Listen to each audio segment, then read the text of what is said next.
भारतामध्ये आपलं आहे की महिलांनी कामासाठी बाहेर पडावं, कामाच्या ठिकाणी महिला सुरक्षित आहे का हा एक गंभीर प्रश्न निर्माण झालेला आहे। आपल्या कंपनीशी संबंधित इतर जे लोक बाहेरून येतात त्यांच्यापासून सुद्धा त्या संरक्षण करण्याची जबाबदारी ही कंपनीच्या प्रमुखांवरती आहे। या कायद्याचा अर्थ असा नाही आहे की मालकांनी भीतीमध्ये राहावं, महिलांची जबाबदारी कुठे घेत बसा, काम करा का जबाबदारी घ्या, असा याचा अर्थ नाही आहे। नमस्कार मित्रांनो, गेल्या संपूर्ण महिन्याभरामध्ये संपूर्ण देशभर पुन्हा महिलांच्या सुरक्षेचा विषय ऐरणीवर आला आहे। वेगवेगळ्या स्तरावर चर्चा सुरू आहेत, काय करायला हवं काय नको। खूप मोठ्या प्रमाणामध्ये सतत प्रयत्न केले तर ही परिस्थिती बदलू शकेल। पण याच प्रकरणामध्ये एक खूप धक्कादायक बाब आपल्या सगळ्यांसमोर आली आणि ती सर्वात शॉकिंग होती। ही महिला डॉक्टर जी होती, जी तिच्या कामाच्या ठिकाणी म्हणजे हॉस्पिटलमध्ये ती काम करत होती। हॉस्पिटल सारख्या ऑर्गनाइज्ड ठिकाणी जिथं सुरक्षा रक्षक असणं अपेक्षित असतं, स्टाफ असतो, एवढा गजबजलेला तो संपूर्ण परिसर असतो, अशा ठिकाणी सुद्धा जर महिलेवर अत्याचार होत असेल आणि ज्यामध्ये तिला तिचा जीव गमवावा लागला, याहून गंभीर कुठली गोष्ट असू शकत नाही। कामाच्या ठिकाणी तरी महिला सुरक्षित आहेत का असा प्रश्न पडतो आणि यासाठी जिथं महिला काम करते आहे तिला तिचं ते स्वातंत्र्य मिळावं, सेफ्टी मिळावी, यासाठी काही तरतूद आहे का करावी लागेल असा जेव्हा प्रश्न पडतो तेव्हा आपण आपल्या ॲडव्होकेट अमित यांच्याकडे येतो। कारण त्यांचं काम हे एकतर कायदेविषयक तर आहेच, पण सोशली पण ते फार ॲक्टिव्ह असतात आणि त्यांचं मार्गदर्शन वेळोवेळी आपल्याला मिळतं। अमित, सर्वात पहिल्यांदा हे विचारायचं आहे की कामाच्या ठिकाणी असे काही रूल्स जिथं महिलांना सेफ वाटेल, अगदी मनमोकळेपणानं काम करता येईल, असे काही तरतूद आहेत का करण्याची गरज आहे? आत्ता जो काही प्रकार आपल्यासमोर घडलेला दिसतो कलकत्त्याचा, त्याच्यानंतर याची चर्चा होते। कारण बलात्काराची घटना आहे, बलात्काराच्या घटनेबद्दल गुन्हे दाखल होतील, परंतु कामाच्या ठिकाणी महिला सुरक्षित आहे का हा एक गंभीर प्रश्न निर्माण झालेला आहे। आपण बघितलं की भारतामध्ये आपल्या काही कुस्तीपटूंनी, महिला कुस्तीपटूंनी आंदोलन केलं, खूप मोठ्या प्रमाणात आंदोलन केलं की आमच्यावरती लैंगिक अत्याचार होते त्यांच्या खेळाच्या ठिकाणी। त्यामुळं ह्या सर्व गोष्टी जर आपण लक्षात घेतल्या तर कामाच्या ठिकाणी महिलांनी सुरक्षित असणं अत्यंत आवश्यक आहे। आणि यासाठीच 2013ला भारतामध्ये कायदा आलेला आहे, त्याच्यामध्ये कामाच्या ठिकाणी महिलांचे लैंगिक शोषण होणे, लैंगिक अत्याचार होणे यासाठी काही कायदेशीर तरतुदी केलेल्या आहेत। परंतु या तरतुदी जरी 2013ला झाल्या असल्या तरीसुद्धा याची पार्श्वभूमी आपल्याला बघणं आवश्यक आहे।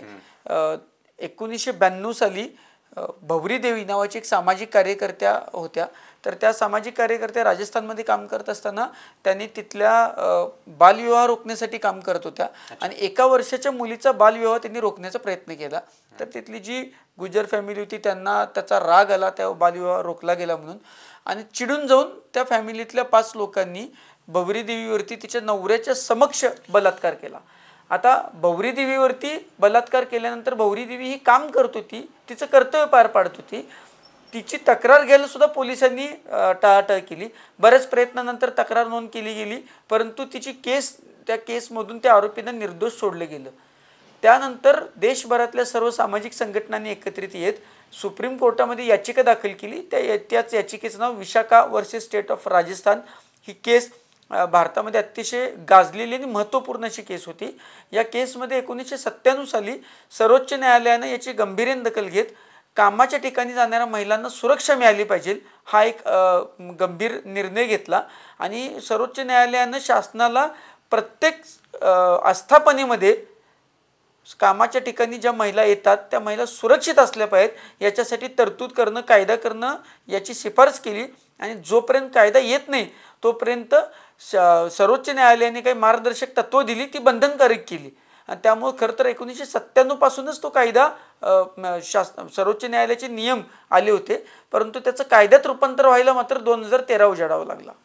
आता महिलांच्या बाबतीत कामाच्या ठिकाणी अशी व्यवस्था केली गेलेली आहे की जिथं रूल्स आहेत, पण अशी जर तक्रार एखाद्या महिलेला करायची असेल तर जिथं ती काम करते आहे अशा कोणकोणत्या ठिकाणी, कामाच्या ठिकाणी अशा प्रकारे हा कायदा लागू केला जाऊ शकतो? म्हणजे कोणकोणत्या कामाच्या ठिकाणी हा कायदा लागू पडतो?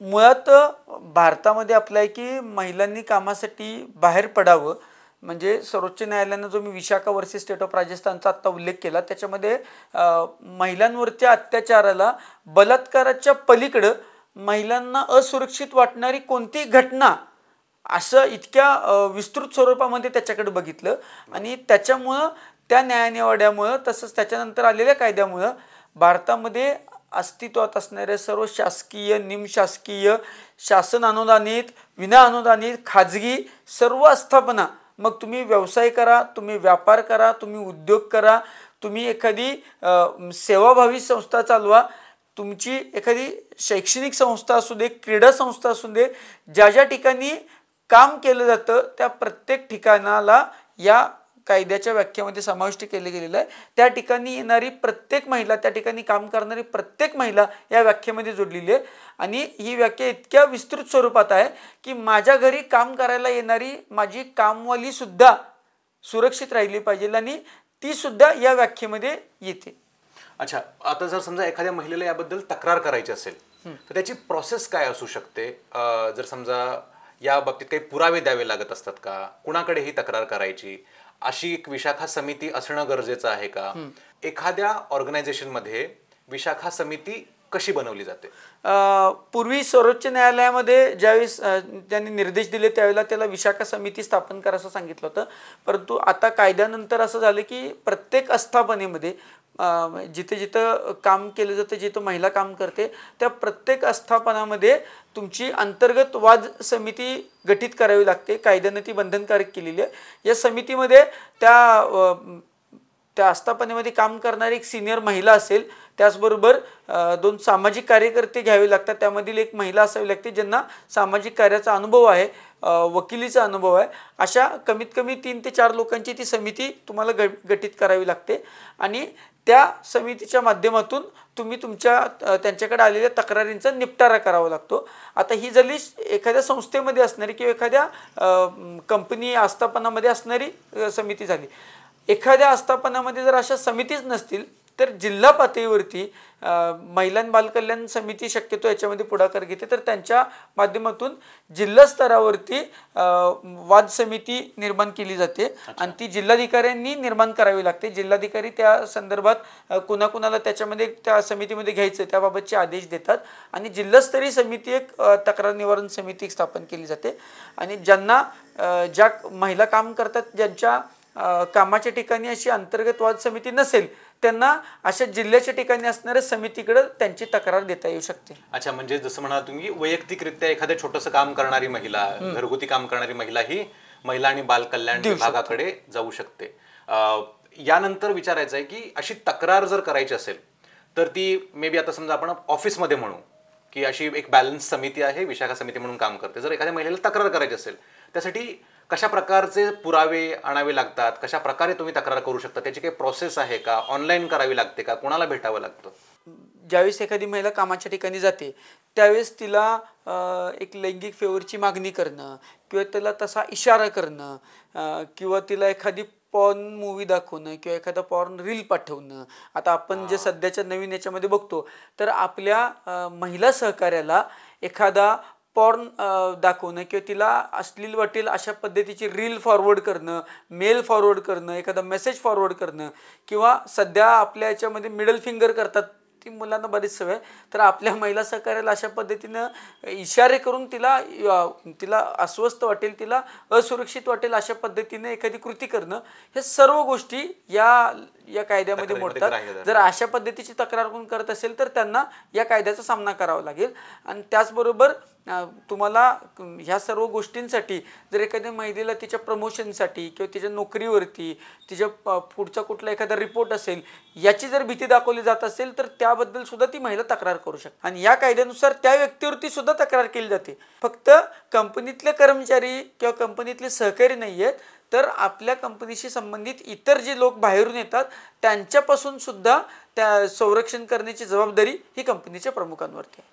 अजून एक यामध्ये वकील साहेब, जर मी कंपनीचा एम्प्लॉई आहे आणि मी तुमच्या ठिकाणी येऊन सेवा देतोय माझ्या कंपनीची तर अशा ठिकाणी जर असा काही अनुचित प्रकार घडला त्या महिलेबरोबर तर त्या महिलेला तक्रार करण्याचा तिथे वाव आहे? अगदी एखादी सेवा स्वरूपाची एखादी गोष्ट असेल आणि तुम्ही ती सेवा देताय त्या सेवेसाठी बाहेर जावं लागते तर त्या ठिकाणी जरी कोणता अनुचित प्रकार घडला तरी सुद्धा मालकाने त्याची जबाबदारी घ्यायची इव्हन प्रवास करत असताना.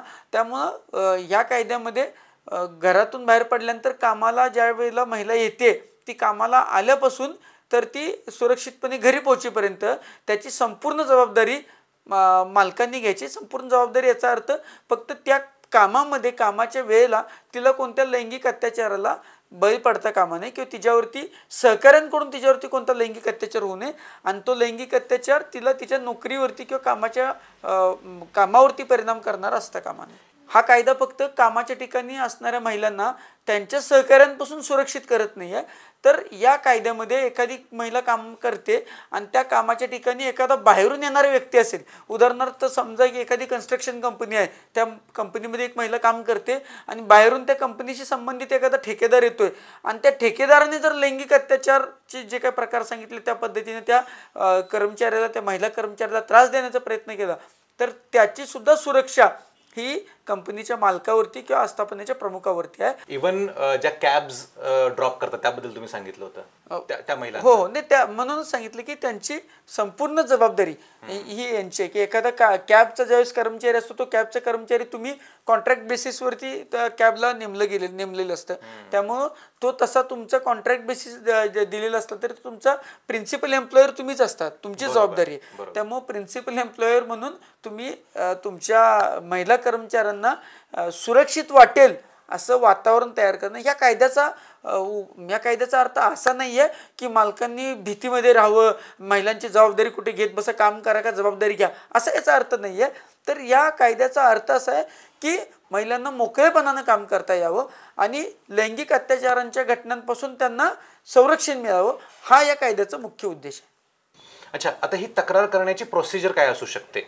ती विशाखा समिती आहे जिच्याकडे मला जर आवाज उठवायचा असेल, आता अंतर्गत समिती असेल किंवा जिल्हास्तरीय वाद निवारण समिती असेल, यांच्याकडे तक्रार करत असताना तुम्हाला जी घटना घडलेली आहे त्या घटनेपासून 3 महिन्याच्या आतमध्ये तक्रार द्यावी लागते एकतर, किंवा घटना जर सलग घडत असेल तर शेवटची घटना घडल्यापासून 3 महिन्याच्या आत तुम्हाला तक्रार द्यावी लागते. आणि समजा जर ती तक्रार देण्यासाठी उशीर झाला असेल तर त्याची कारणंसुद्धा ते देऊ शकतात. जर कारणं योग्य असतील तर ती तक्रारीचं कारण उशीरसुद्धा माफ होऊ शकतो. तक्रार देण्यासाठी तुम्ही ती तक्रार ती 6 प्रतीमध्ये द्यायची असते, त्याचा फॉर्मॅट कसा आहे याबाबत जर तुम्हाला माहिती नसेल तर जी समिती आहे त्या समितीच्या सदस्यांनी त्यांना सहकार्य करायचं असतं की तक्रार कशी द्यावी आणि त्यांनी सांगून ती तक्रार घ्यायची असते. त्या महिलेनंच तक्रार दिली पाहिजे असं काही नाही आहे. समजा काही आता जसं की कलकत्त्याची घटना आहे ज्याच्यामध्ये ती महिला मृत झालेली आहे, तर त्यावेळेला तिचे सहकारी किंवा तिचे जे काही वारस आहेत ते सुद्धा तक्रार दाखल करू शकतात. त्यामुळं तुम्हाला तक्रार कशी दाखल करायची माहिती नसेल तर तुम्हाला कोणती अडचण येणार नाही. तुम्ही समितीकडे जाऊन ते तुमची वस्तुस्थिती सांगितली तर समिती तुम्हाला तक्रार कशी करायची याबद्दल मार्गदर्शन करते. एक सोपा प्रश्न, म्हणजे अशा सगळ्या लीगल मॅटर्समध्ये आपण वकिलाची मदत घेतो. आता इथं माझी बाजू प्रभावीपणे मांडण्यासाठी वकिलांची मदत घ्यावी लागते का आणि त्याचा काही नियम? योग्य प्रश्न विचारलाय की लैंगिक अत्याचारापासून महिलांचं संरक्षण करण्यासाठी जी समिती नेमली गेलेली आहे, या समितीसमोर ज्या काही प्रोसिडिंग चालतात, ज्या काही तक्रारी चालतात, त्या तक्रारीमध्ये तक्रार करणारा किंवा ज्याच्या विरुद्ध तक्रार आहे अशा दोघांनाही वकील देता येत नाही आहे. त्यामुळं तुमची जी काही परिस्थिती असेल, योग्य परिस्थिती असेल, जे म्हणणं असेल ते तुम्ही देऊ शकता, तुमचे साक्षीदार देऊ शकता, परंतु इथं कायद्याचा केस पाडायची दोघांनाही संधी मिळत नाही. अच्छा, म्हणजे फॅक्च्युअल ज्या घटना घडल्यात तुम्ही सांगायच्या आणि त्याच्या आधारे अगदी त्याच्यावरती सगळं निर्णय दिला जातो. याला किती वेळ लागतो? कारण तारीख पे तारीख आपण बाहेर कोर्टांमध्ये वगैरे ऐकतो आणि मग ह्या केसेस लांबतात. नाही, इथं काय त्याची अगदी बरोबर आहे. पण इथं ह्या घटनामध्ये काय की लैंगिक अत्याचारांची जर एखादी तक्रार असेल तर त्या समितीवरती ते 90 दिवसाच्या आत ती तक्रार पूर्णपणे संपवणं, त्याची सुनावणी करून त्याचा जो अहवाल आहे तो अहवाल सादर करणं हे त्या समितीवरती बंधनकारक आहे. त्यामुळे 90 दिवसाच्या आत ही तक्रार निकाली लागते. कुणाकडे हा अहवाल दिला जातो आणि दुसरं यात कशा प्रकारची शिक्षा होऊ शकते जर कोणी या बाबतीत जर दोषी सापडलं? आता याच्यामध्ये काय आहे की मुळातच हा अहवाल जो आहे, समजा तुमची जर अंतर्गत तुमच्या वाद समिती असेल तुमच्या याची, जर तुमच्या कंपनीची किंवा तुमच्या आस्थापनेची, तर त्यांनी त्यांच्या वरिष्ठांना तो अहवाल द्यायचा पुढच्या कारवाईसाठी. त्याचबरोबर जर स्थानिक तक्रार समिती असेल जिल्हास्तरीय, त्यांच्याकडे तक्रार आली असेल तर त्यांनी तो अहवाल जिल्हाधिकारी यांना द्यायचा आणि त्यांनी शिफारस करायची मालकांना. आता या कायद्यामध्ये असं आहे की समजा जर त्या समितीला वाटलं की गंभीर स्वरूपाचा गुन्हा घडलेला आहे तर समिती डायरेक्ट पोलीस स्टेशनला सुद्धा गुन्हा दाखल करण्याचे बाबत ते आदेश देऊ शकतं, विनंती करू शकतं. त्याचसोबत ते मालकांना ते सूचित करू शकतं की याच्यावरती कारवाई करा. मग त्याचा पगार त्याला कुठल्या तरी तुमचे जे काही रुटीन नियम आहेत त्या नियमाप्रमाणे किंवा सेवा शर्तीप्रमाणे त्याच्यावरती कारवाई करण्यासाठी ची शिफारस सुद्धा, प्रमोशन रोखणं असेल किंवा त्याची ट्रान्सफर करणं असेल, या गोष्टी सुद्धा होतात. आता मला तक्रारदार महिलेला जर असं वाटलं की जो काही निर्णय विशाखा समितीनं दिलेला आहे तुम्हाला मान्य नाही, तर अशा वेळेस कुठे अजून अपील करता येऊ शकतं का? नाही, जर तो निर्णय तिला जर मान्य नसेल तर त्या योग्य त्या न्यायालयामध्ये जाऊ शकतात. जिथे सेवा शर्ती ॲप्लिकेबल आहेत त्या न्यायालयामध्ये त्यांना अपील करण्याची तरतूद आहे त्यामध्ये. पण तुम्हाला इथं आणखीन एक सांगायचे की हे करत असताना मगाशी आपल्या प्रश्नामध्ये की एखाद्या महिलेनं जर अशी लैंगिक अत्याचाराची जर तक्रार केली तर त्या महिलेला सुद्धा सुरक्षित वाटलं पाहिजे. म्हणजे तक्रार करण्याच्या दरम्यान तिच्यावर कोणती कारवाई होऊ नये यासाठी तो जो ज्याच्याविरुद्ध तक्रार केली आहे त्याची बदली जर त्यांच्या शाखा असतील वेगवेगळे तर दुसऱ्या शाखेमध्ये बदली करण्याची किंवा त्याच्यापासून सुरक्षितता घेण्यासाठी तिला अगदी रजा देण्यापर्यंतची सुद्धा पोषक वातावरण रजा सुद्धा ती मागू शकते, त्याची सुद्धा अधिकार तिला आहेत. अगदी बरोबर. आता जेव्हा कायदा असतो त्याचा दोन्ही बाजूने कधी कधी वापर आणि गैरवापर पण होताना दिसतो. आता अशा ठिकाणी सुद्धा कधी गैरवापर होताना दिसलाय का किंवा होऊ शकतो का? आणि अशा वेळेस त्या महिलेवर जर समजा ती गैरवापर करत असेल या कायद्याचा तर अशी काही तरतूद आहे की तिच्या विरुद्ध पण काही कारवाई केली जाऊ शकते? हा, या कायद्यानं महिलांना संरक्षण दिलेलं आहे, परंतु याचा असा अर्थ होऊ कोणी जर काढला की मला कामाच्या ठिकाणी कुठल्याही माझ्या सिनियरने किंवा इतर सहकार्याने काही म्हटलं तर मी लगेच त्याची तक्रार करणार, तर ती तक्रार अशा पद्धतीची तक्रार इथं होऊ शकत नाही आहे. यामध्ये फक्त तुम्हाला किंवा त्या एखाद्या महिलेला जिथं लैंगिक अत्याचारला सामना करावा लागतो किंवा त्या पद्धतीचं वातावरण निर्मिती केली गेली असेल तर अशा पद्धतीच्याच तक्रार इथं देता येतात. जर समजा एखाद्या महिलेनं अशी खोटी तक्रार केली असेल तर या कायद्यातील तरतुदीप्रमाणे त्या महिलेला सुद्धा शिक्षा करता येते. आणि फक्त त्या महिलेलाच नाही आहे तर तिच्या वतीनं ज्यांनी खोटी साक्ष दिली असेल किंवा तिच्याच नाही कुठलं म्हणजे अगदी जो काही व्यक्ती ज्याच्या विरुद्ध तक्रार केली आहे त्याच्या वतीने जर कोणी साक्ष दिली असेल तर जे साक्षीदार असतील त्या साक्षीदारांनी जरी खोटी साक्ष दिली तरी सुद्धा या कायद्यानुसार त्यांच्यावरती कारवाई करण्याची तरतूद करण्यात आलेली आहे. एखाद्या महिलेनं अशा प्रकारची तक्रार केली ज्यामध्ये तिचे समजा बॉसेस, सीईओज, मालक यांच्या विरुद्धच ती तक्रार असेल आणि ते जर दोषी आढळले तर त्यांच्यावर सुद्धा अशा प्रकारे काही कारवाई केली जाऊ शकते कारण ते पॉवरफुल आहेत या ऑर्गनायझेशनमध्ये? नक्कीच, कारण काय एखाद्या बॉस विरुद्ध किंवा एखाद्या वरिष्ठाविरुद्ध जर तक्रार केली असेल आणि तर मगाशी मी सांगितलं त्याप्रमाणे तुम्हाला तुमच्यावरती तक्रार चालू असताना कोणतीही कारवाई करायची नाही किंवा तुमचं कॉन्फिडेन्शियल रिपोर्ट असेल तो रिपोर्ट ज्याच्या ताब्यात असेल तर त्यालाही डायरेक्शन दिले जातात की त्यांनी त्या दरम्यान तिच्याबद्दल कोणता रिपोर्ट लिहू नये, तर ती सुरक्षा दिली जाते. त्याचबरोबर जर ती तक्रार वरिष्ठावरती असेल आणि ती सुद्धा याच कायद्याच्या प्रक्रियेप्रमाणे चालवावी लागते. आणि समजा एखाद्या मालकाला शिक्षा झाली, एखाद्या वरिष्ठाला शिक्षा झाली आणि पुन्हा त्याच्याविरुद्ध जर दुसऱ्यांदा जर अशा पद्धतीची जर तक्रार आली आणि ती सर साबित झाली तर मात्र त्या मालकाला तो जो व्यवसाय करताय त्या व्यवसायाचं लायसन्स रिन्युएशन असेल तर ते रिन्युएशन कॅन्सल केलं जातं, त्याचं लायसन्स असेल तर ते लायसन्स रद्द केलं जातं आणि त्याला त्याचा व्यवसायसुद्धा करण्यास अडचण निर्माण होऊ शकते. त्यामुळं बॉसेस असतील किंवा वरिष्ठ असतील किंवा मालक असतील या सर्वांनी आपल्या आस्थापनेमध्ये असणाऱ्या महिलांची काळजी घ्यायची. त्यांना लैंगिक अत्याचाराच्या प्रकरणामध्ये जर ते सहभागी झाले तर त्यांना त्यांचा व्यवसाय करणं सुद्धा या कायद्यानुसार कठीण होऊन बसेल. हे तर तरतुदी खूप पॉवरफुल आहेत असं वाटतं मला. म्हणजे अगदी बॉसेस पासून ते कुणीही असू दे आणि जर तक्रारदार जी व्यक्ती आहे तिला प्रोटेक्ट करण्याचे खूप चांगल्या याच्यामध्ये तरतुदी केल्या गेलेल्या आहेत. पण असं बघायला मिळतं की याबद्दल माहितीच फारशी नाही आहे. म्हणजे इव्हन माझ्यासाठी पण हा विषय नवीन होता की अशा प्रकारच्या इतक्या चांगल्या तरतुदी आहेत. तर हा अवेअरनेस वाढावा म्हणून समाजानं तर त्याच्यामध्ये भाग घेतलाच पाहिजे, पण ऑर्गनायझेशन लेवलवर पण असं काही करणं कंपल्सरी आहे का की लोकांना सेन्सिटायझेशन करणं याच्या बाबतीत? नाही, अगदी, कारण या कायद्यामध्ये असं आहे की तुम्हाला या कायद्यानुसार प्रत्येक आस्थापनेमध्ये जिथं महिला काम करतात तिथल्या प्रत्येक आस्थापनेतल्या सर्व कर्मचाऱ्यांना या कायद्याचं वर्षातून एकदा ट्रेनिंग घेणं आणि त्यांना त्या कायद्याची माहिती करून देणं हे बंधनकारक आहे. त्या कायद्याची माहिती सर्वांना झाली पाहिजे याची जबाबदारी त्या आस्थापनेच्या मालकांवरती आहे आणि त्यांनी जे काही कार्यक्रम राबवले, ज्या काही गोष्टी केल्यात त्याचा अहवालसुद्धा त्यांच्यावरती देणं बंधनकारक आहे. जर अशा पद्धतीचा चुकीचा अहवाल दिला किंवा अशा पद्धतीची अवेअरनेस प्रोग्राम घेण्यास टाळाटाळ केली किंवा या कायद्यातल्या तरतुदींची अंमलबजावणी करायला टाळाटाळ केली तर त्या कंपनीला 50,000 रुपयापर्यंत दंडसुद्धा होऊ शकतो. त्यामुळं आपल्या आस्थापनेमध्ये आलेल्या महिलेची काळजी घेणं हे संपूर्णपणे ही जबाबदारी त्या मालकाची आहे किंवा त्या आस्थापनेच्या प्रमुखांची आहे. त्याचबरोबर त्याचा अवेअरनेस करणं, त्यांची माहिती सर्व एम्प्लॉईजपर्यंत पोहोचवणं याची जबाबदारी सुद्धा त्या आस्थापनेची आहे. म्हणजे आपण म्हणतो ना की भारत 5 ट्रिलियनची इकॉनॉमी बनावी, पण असं स्वप्न बघताना जर निम्म पॉप्युलेशन जे महिलांचं आहे, जे कामाच्या ठिकाणी जर सुरक्षितच फील करत नसेल तर मग आपण त्यांच्यामध्ये असणाऱ्या कॅलिबरचा कधी उपयोग करून घेणार आहोत. त्यामुळे आपल्या संपूर्ण समाजाची ही जबाबदारी बनते की आपण त्यांना कामाच्या ठिकाणी तरी व्यवस्थित सुरक्षा, संरक्षण, त्यांना कम्फर्टेबल फील व्हावं याची आपण तरतूद करायला हवी. आणि त्यातलं एक खूप महत्त्वाचं पाऊल म्हणजे ॲडव्होकेट अमित यांनी जे सांगितलं की विशाखा समिती आणि त्या प्रकारच्या ज्या तरतुदी कायद्यानुसार केल्या आहेत, खूप महत्त्वाचा मुद्दा तुम्ही नजरेसमोर आणलात. आणि मला वाटतं की ज्या सर्व काम करणाऱ्या महिला आहेत त्यांच्यापर्यंत ही गोष्ट पोहोचावी, जिथं काम करून घेतलं जातं अशा ऑर्गनायझेशन्सपर्यंत पण याबाबत माहिती पोहोचावी आणि एक सशक्त समाज बनण्यासाठी या गोष्टीचा नक्कीच मार्गदर्शन म्हणून वापर केला जाईल. थँक्यू व्हेरी मच, तुम्ही याबद्दल बोलला त्याबद्दल. थँक्यू अमित.